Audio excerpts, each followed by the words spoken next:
রং। গোলাপি রংকে ইংলিশে বলা হয় পিঙ্ক কালার। পিঙ্ক কালার মানে গোলাপি রং। হলুদ রং। হলুদ রংকে ইংলিশে বলা হয় ইয়েলো কালার। ইয়েলো কালার মানে হলুদ রং।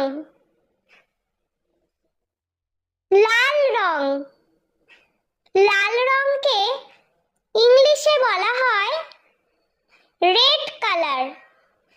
রেড কালার মানে লাল রং। বেগুনি রং। বেগুনি রংকে ইংলিশে বলা হয় পার্পল কালার।